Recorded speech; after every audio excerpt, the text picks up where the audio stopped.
Masquerade say, Mure Zimbabwe, welcome to our channel Zim Confessions and Deep Secrets. Kanagari Tanga Kukuya channel, please don't forget to subscribe. Kanachukua Garaga subscribe, but don't forget to comment and share this video. Nas Mure Zimbabwe chakuigira inyaya kaitika ku Chirundu Border Post uko kurukunzi panga pasina omira mushe Mure Zimbabwe ma citizens both from Zimbabwe and Zambia and vaka protester vakaonekwa vachita demo apa voice some grievances avo against unjust treatment by the immigration authorities. Apanomira mushe pane nyaya dzakawanda dzakaadreswa dzinosanganisira kutonyorwa kwemari muri Zimbabwe.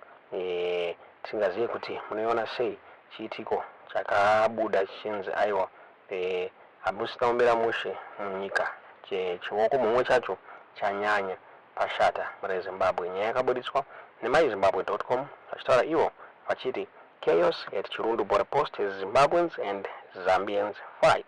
Angry protesters shut down one-stop border.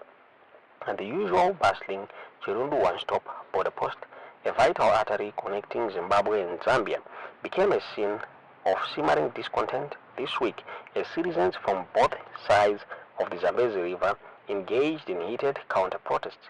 The border, typically a gateway for trade, travel, and familial connections, was brought to a standstill as Zimbabweans and Zambians voiced their grievances against what they perceived as unjust treatment by immigration authorities. The dispute centers on allegations of discrimination and double standards leveled against immigration officials at both the Zimbabwean and Zambian entry and exit points.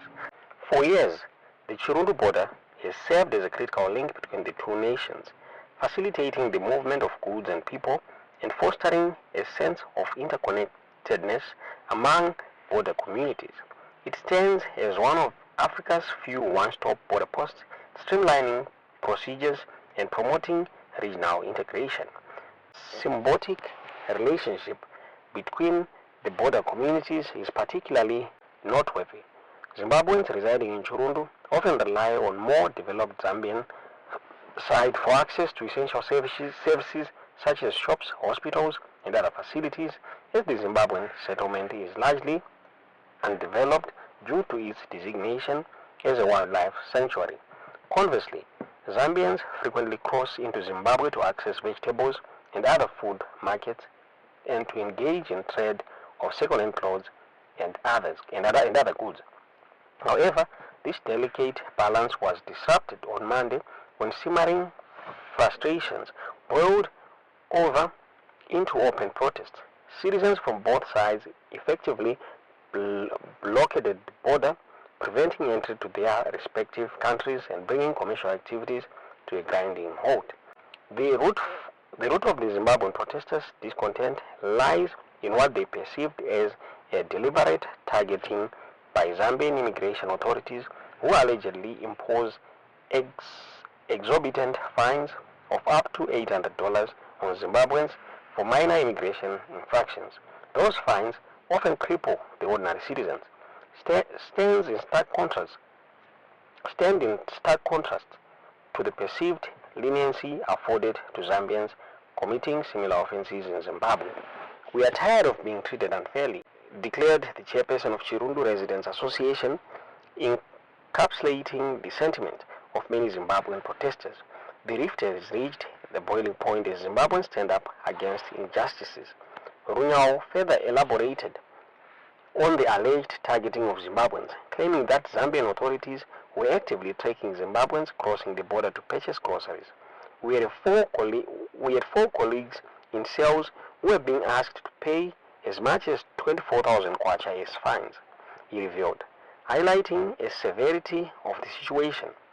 However, he later confirmed that the arrested Zimbabweans had been released without charge, suggesting a possible de-escalation of the situation. On the Zambian side, vendors launched their own counter-protest, alleging that Zimbabwean alleging that Zimbabwean immigration officers and local residents association were unjustly preventing them from entering Zimbabwe to conduct their business. We just want to earn a living, but we're being turned away at the border for no valid reason, lamented one of Zambian vendor, echoing the frustration of her compatriots.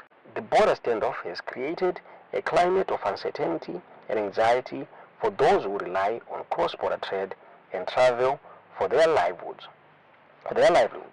Agnes Moyo, a Zimbabwean trader who crosses the border weekly to sell her goods, expressed their fears, saying, "Now I'm scared. I don't know if I'll be fined, arrested, or just turned away. All I want is to feed my children." Ruth Tembo, a Zambian vendor who sells vegetables near the border, tearfully recounted the experience of being turned away by Zimbabwean authorities. "They turn us away like we don't matter," she said. "But this is my livelihood. If I don't sell, my children don't eat." The situation remains tense, with both sides anxiously waiting the outcome of closed-doors talks between immigration authorities from Zimbabwe and Zambia. "We need dialogue to resolve these issues," urged Runyoa. "A swift resolution is needed to restore normalcy and ensure fair treatment for all nationals crossing the border." He emphasized that the dispute was not about animosity between the two countries, but rather about the plight of ordinary citizens caught in the middle. "This is not about countries fighting," he said. "It's about regular people being caught in the middle. We need solutions that respect human dignity and economic survival." Police National Spokesperson Commissioner Paul Nyati confirmed the clashes, but downplayed their significance. "It was not something serious, but a dispute between vendors from both countries, but no violence was recorded by the police," he stated. "The matter has since been diplomatically resolved by the stakeholders from both countries." However, despite Commissioner Nyati's assurances, the underlying issues of alleged unfair treatment and discrimination remain unresolved. The lack of official comment from the Zambian authorities further compounds the uncertainty surrounding the situation.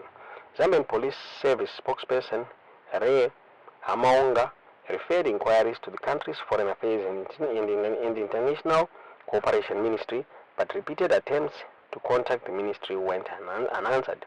The Chirundu Border Post, once a symbol of regional integration and cross-border cooperation, has become a microcosm of the challenges and complexities inherent in managing international borders. The current standoff serves as a stark reminder of the need for greater transparency, accountability, and mutual respect in the enforcement of immigration laws. Politically, the crisis tests diplomatic relations between the two nations, both members of the Southern African Development Committee and the Common Market for Eastern and Southern Africa, which advocates for regional integration and free movement. While Zimbabwe and Zambia immigration authorities have yet to issue formal statements, social media has amplified public frustration, with some users mocking Zambian protesters for crying about other Africans, while overlooking Chinese corporate dominance in their economy, a nod to anti-Chinese sentiment that has flared in Zambia over resource ownership. Tomabulitsvaga twanyaya ine myzimbabwe.com tisaziva kuti munongana sei nyaya iyi tiudziwe zvamuri kufunga mucomment section.